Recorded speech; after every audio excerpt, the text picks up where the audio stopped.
Matthieu 25, versets 14 à 21. Écoutons la parole du Seigneur dans l'intimité du Seigneur. C'est la parabole des talents. Et nous lisons, il en sera comme d'un homme qui, partant pour un voyage, appela ses serviteurs et leur remit ses biens. Il donna 5 talents à l'un, 2 à l'autre, et 1 au troisième, à chacun selon sa capacité, et il partit. Aussitôt, celui qui avait reçu les 5 talents s'en alla et les fit valoir. Et il en gagna 5 autres talents.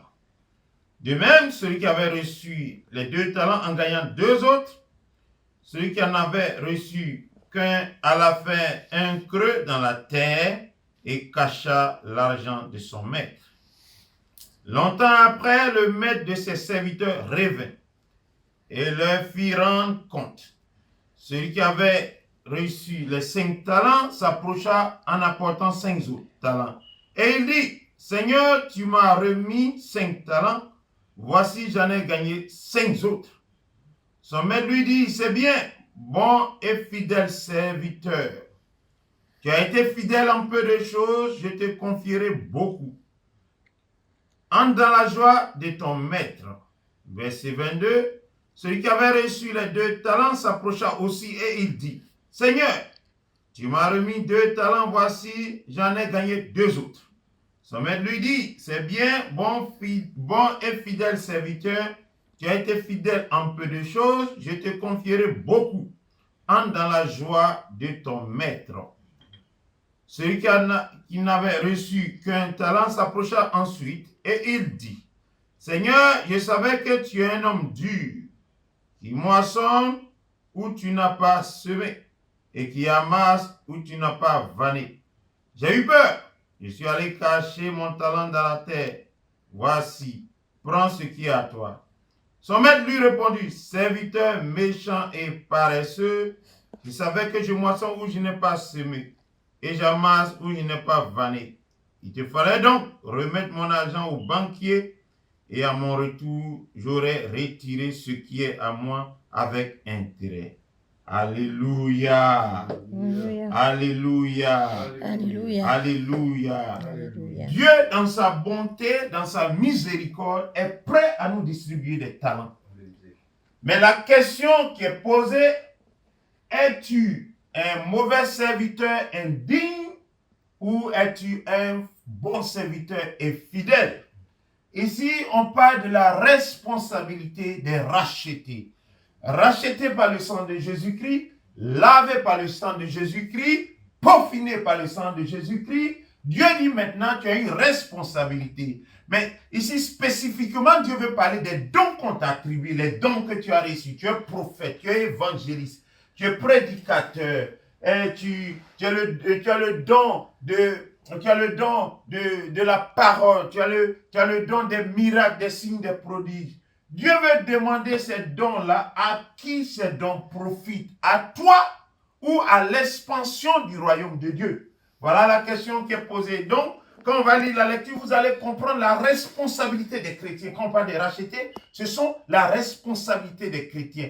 Est-ce que tes dons, les dons que l'Éternel t'a donnés, ces dons-là amènent les troupeaux vers Dieu, ces dons-là sauvent des âmes, ou bien tu monnaies ton talent avec ces dons-là, ou bien ces dons-là sont corrompus à cause de ta cupidité. Donc écoutons très attentivement ce que l'Éternel veut dire.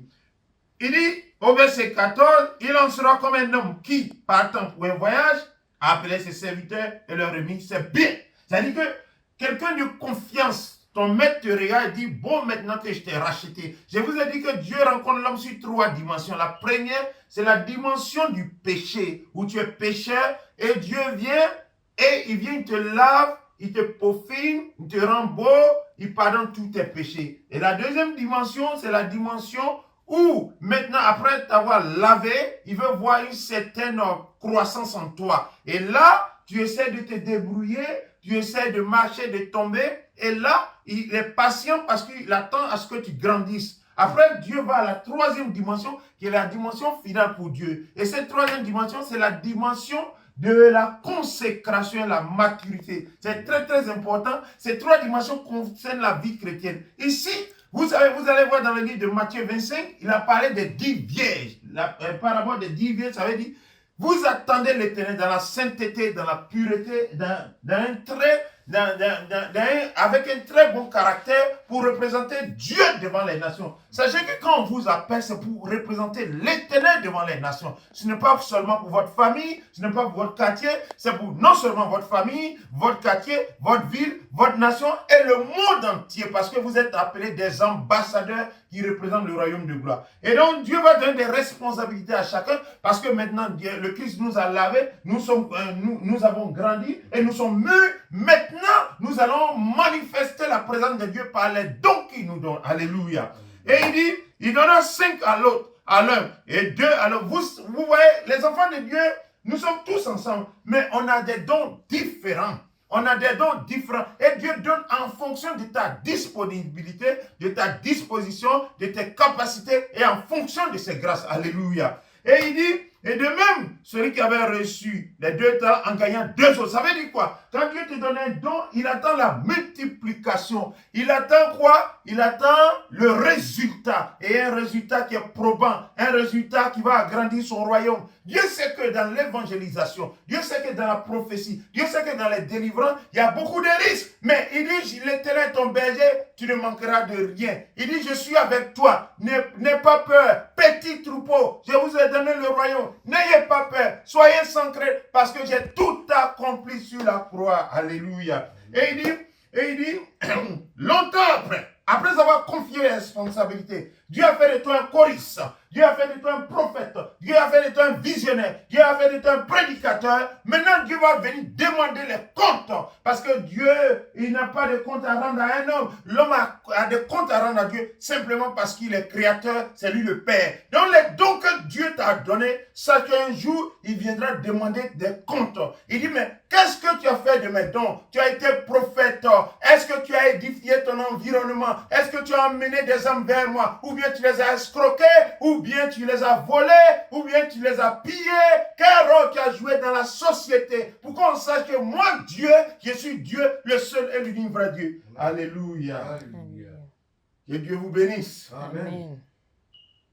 La récompense du racheté, la récompense de la fidélité, la récompense du bon serviteur. À la fin des temps, ce qu'on va te demander, merci, bon, fidèle serviteur. Parce qu'on t'a donné peu de choses et tu as pu multiplier ça. On va t'en donner beaucoup. On t'en donnera beaucoup et tu vas grandir et tu vas progresser. Voilà pourquoi dans la maison de Dieu, quand tu es sincère dans l'œuvre de Dieu, tu grandis, tu progresses, tu vas de gloire en gloire. Parce que la Bible dit, quand nous contemplons le visage du Christ sur la croix, nous allons de gloire en gloire. Avec Dieu, c'est la progression, c'est l'élévation et c'est prendre des territoires et expandre le royaume de l'Éternel. Amen. Que Dieu nous bénisse. Amen.